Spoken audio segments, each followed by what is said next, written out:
I put Kingdom Hearts into Magic the Gathering, and I finally finished the first Commander deck. Every card is custom made, with the only proxies being Mana Rocks and a few staple spells. This is Ansem, Secret of Darkness, the first Commander I made, and it's based around the coolest enemies in video games, Heartless. What does he do? Well, he gives Heartless Menace, and the deck swarms the other players on the board. Not only that, he can sacrifice them to make the enemy minions even weaker. This deck has every Heartless in Kingdom Hearts 1, and some of the most iconic are some of the strongest. For example, the Shadow Heartless is a nearly invincible blocker, just like it is when it's in the ground in the game. Cards like these are all over the deck, bringing the power level off the charts. Also, quick note on the design side before we get started, because I know people are going to ask. Yes, I am not trying to make this perfectly balanced or tournament playable. I care way more about whether the cards feel right. Like, if a Heartless is annoying in Kingdom Hearts, it should be annoying here. If something's memorable, then I actually want it to do something cool instead of just being a boring card with a reference slapped on it. That's why some of these that you're going to see are stronger than they probably should be. And some of them are there just for fun. For example, an OP card in this deck is Darkside. He creates a ton of Heartless for you, and deals damage based on how many Heartless there are, and draws cards. Probably a little too much. But each ability embodies the moves of the enemy in the game. The punch into the ground, spawning more Heartless. The lasers that come out of his chest. It feels true to its in-game character. We do have fun ones too, like Sniper Wild, an awfully annoying enemy in the game that most of you probably think are top 5 worst Heartless ever made. But in the game, you have to beat it quick, or it multiplies. Now, here in Magic the Gathering, if you don't do lethal damage, then it multiplies here too. It's all about flavor. You remember White Mushroom, right? Me too, and it was a fun in-game mini-game enemy. And now it's fun in Magic the Gathering too. Finding different ways of targeting it with all of the artifacts or creatures, or maybe your opponent targets it with an enchantment. It's a fun way to play the game. Alternate win cons, actual strong mythic rares, and not every card in here being legendary. That's what real Magic is to me. And that's what I plan on doing when I embody all of these games into these decks. Now, how does this deck win? Easy answer, it swarms the battlefield with Heartless that essentially your opponents can't block. But it's not just a go wide and win, it snowballs really fast if people don't deal with it early. You're basically doing what you normally do. Building a board over a few turns, you're playing black and red, so it's not like you're doing anything crazy in the beginning. And then, Ansem hit the field, and suddenly everything on your board has menace. Because again, everything in this deck is a Heartless.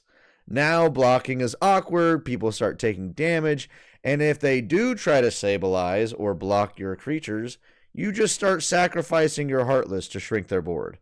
So every single card you have becomes not only a resource for blocking or dealing damage, now if they die, you just sack it and you start taking out enemies.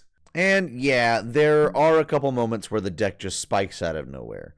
You'll have like 3 to 4 Heartless chilling, and then one turn later it's a board full of Heartless and everyone's scrambling, which feels super on theme to those moments in Kingdom Hearts where there's just a crazy amount of Heartless, just out of nowhere.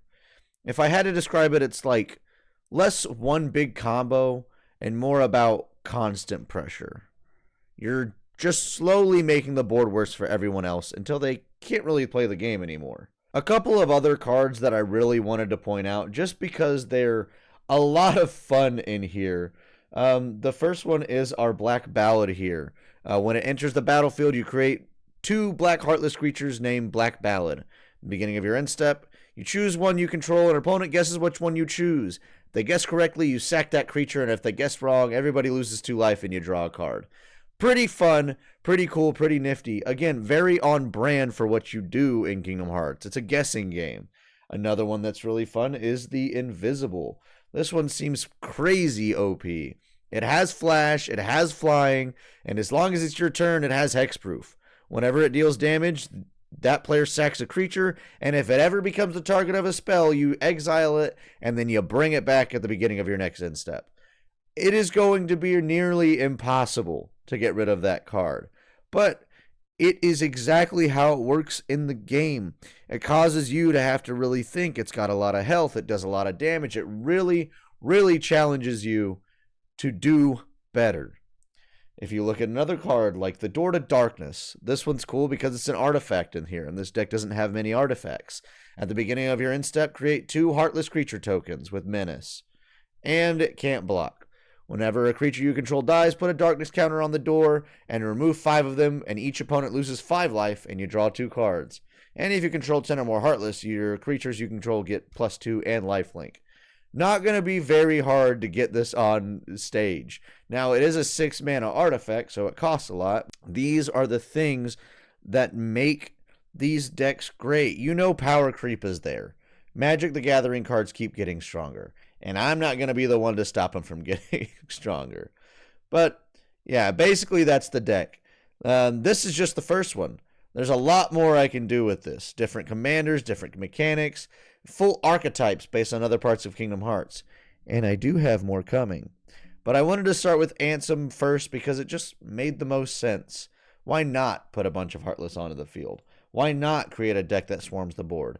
And why not make one of my favorite games into one of my favorite games, Magic the Gathering? So, let me know what you guys think down in the comments below. If you saw a card you like, or if you're curious about some other cards, go ahead and check it out. I have shorts showcasing off every card in this deck. And please, let me know which game I should make into a Magic the Gathering deck next.